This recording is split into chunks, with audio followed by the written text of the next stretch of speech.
Olá pessoal, eu sou o professor Carlos Victor. Sejam muito bem-vindos para esta resolução de questões. Questão 3. O tempo também pode ser representado em um eixo.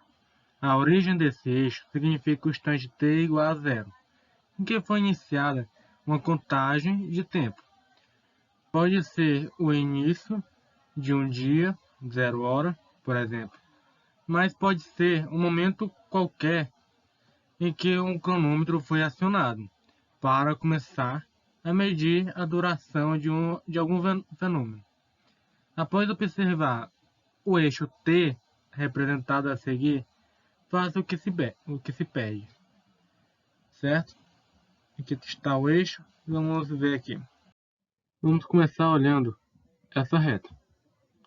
Aqui é certo? Ponto zero, que é a origem. O que é que isso quer dizer? Pode ser qualquer hora do dia. Pode ser 1 hora da tarde, meia-noite, 10 horas da manhã. Tanto faz. Mas o que isso aqui quer dizer para a gente?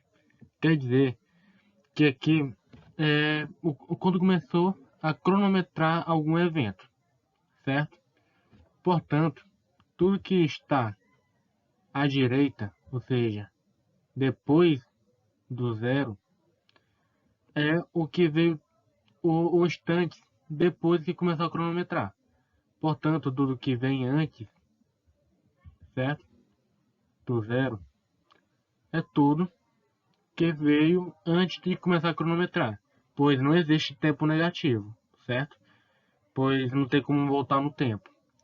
E você apenas quer colocar um lugar no espaço, não quer colocar um lugar na linha cronológica.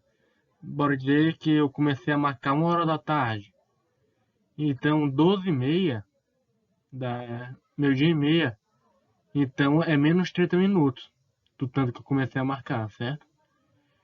Se eu começar a marcar 1 hora da tarde, então o tempo é 2 horas da tarde, é 1 hora depois do que eu comecei a marcar. Compreendido, certo? Então vamos lá. Letra A. Determine um intervalo de tempo entre os instantes 10 minutos, certo? E 60 minutos. Com a imagem fica bem fácil, basta contar. Aqui. 1, 2, 3, 4, 5. Então quer dizer que é 50 minutos. Mas caso não tivéssemos a imagem, teremos que calcular, que é um cálculo bem simples. O intervalo de tempo também é a variação do tempo, que é dada pelo tempo final menos o inicial. O tempo final é 60 e o inicial é 10, certo? Portanto, a variação do tempo, o intervalo de tempo é 60 menos 10, que é igual a 50 minutos. Letra B. O que significa um instante menos 20? Então vamos lá, como eu disse. Tudo que está antes do zero, certo? Onde que está o menos 20? O menos 20 está bem aqui. Antes do zero, não é? Portanto, ele foi antes de começar a cronometrar o evento. Então podemos dizer o seguinte, que o tempo zero é quando começou a cronometragem. Portanto, o menos 20 minutos significa um instante 20 minutos antes do começo da cronometragem. Compreendido? Agora vamos para a letra C. Determine o intervalo de tempo entre os instantes menos 20 minutos, certo? Então daqui, e 30 minutos, aqui.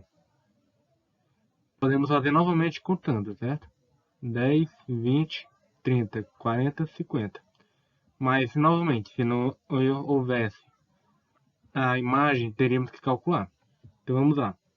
Que é o intervalo de tempo? É igual ao tempo final menos inicial. Que é o final? 30. Que é o inicial? Menos 20. Portanto, ficará, não se engane, 30 menos 20. Aqui varemos o jogo de sinal. Repetimos o 30 e o jogo de sinal aqui, menos por menos, mais. Então ficará 30, troca o sinal, mais 20, que é igual a 50 minutos.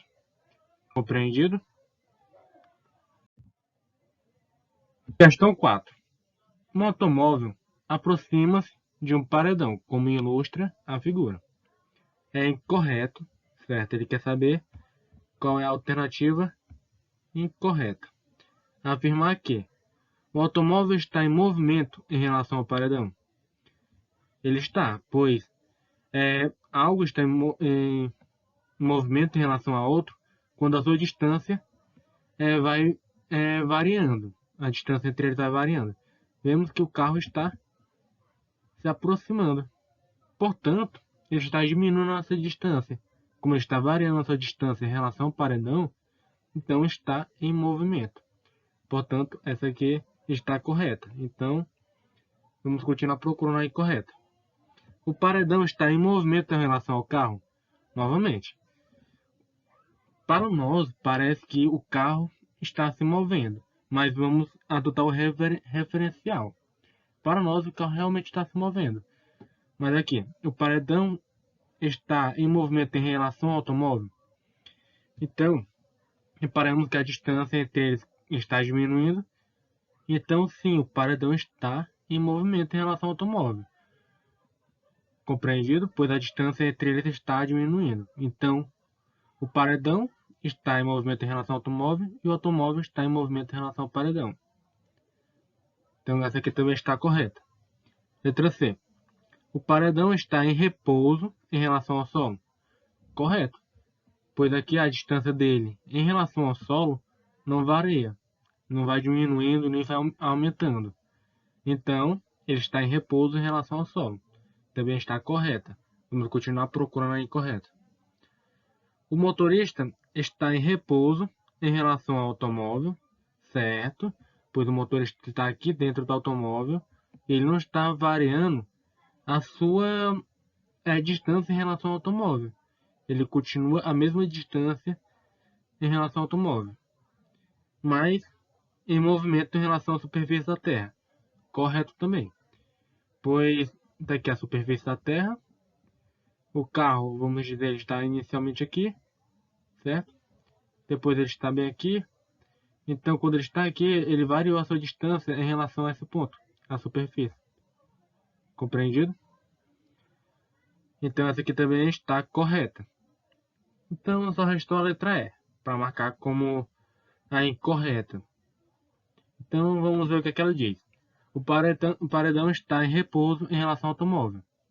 Como vimos, certo? Quando eu expliquei a letra A e a letra B, o paredão está em movimento em relação ao automóvel. Portanto, a nossa alternativa correta, que é para marcar incorreta, é a letra E. Compreendido? Quinta questão.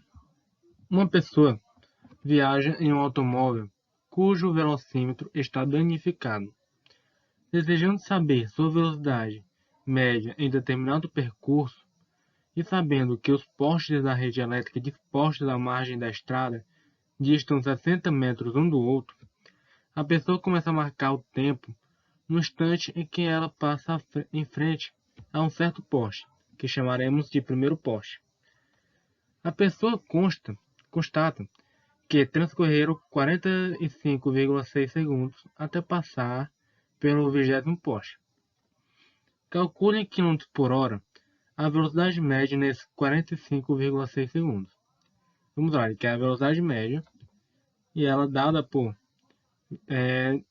variação do tempo, ou variação do espaço dividido pela variação do tempo. E a variação do espaço é dada pela posição final menos a inicial. A posição final não é o tanto de postes que até o último poste, né, vezes a distância de um poste para o outro, não é? Então é 20 vezes 60, menos a posição inicial, que foi no primeiro poste. Ou seja, no primeiro poste, então 1 vezes 60. Então ficará 20, certo? Tanto de poste que foi percorrido, vezes 60 metros de cada um, a distância de cada um. Menos o primeiro poste, 1 vezes 60, certo? Que é a distância de um para o outro. E esse cálculo dará o seguinte: 1.200 menos 60, certo? Que é igual a 1.140 metros. Então ele percorreu 1.140 metros nesses 45,6 segundos, que é a variação do tempo. Então vamos lá, colocar na fórmula. Ficará 1.140 metros dividido por 45,6 segundos. Essa divisão dará exatamente 25 metros por segundo. Mas olha o que ele quer. Ele quer em quilômetros por hora. Para converter de metros por segundo para quilômetros por hora, faremos o seguinte. Multiplicaremos por 3,6. E este valor dará exatamente 90, certo? Portanto, como convertemos, ficará 90 km por hora. Esta é a resposta. Compreendido? E essa foi nossa resolução de questões de hoje. Muito obrigado pela atenção e até a próxima.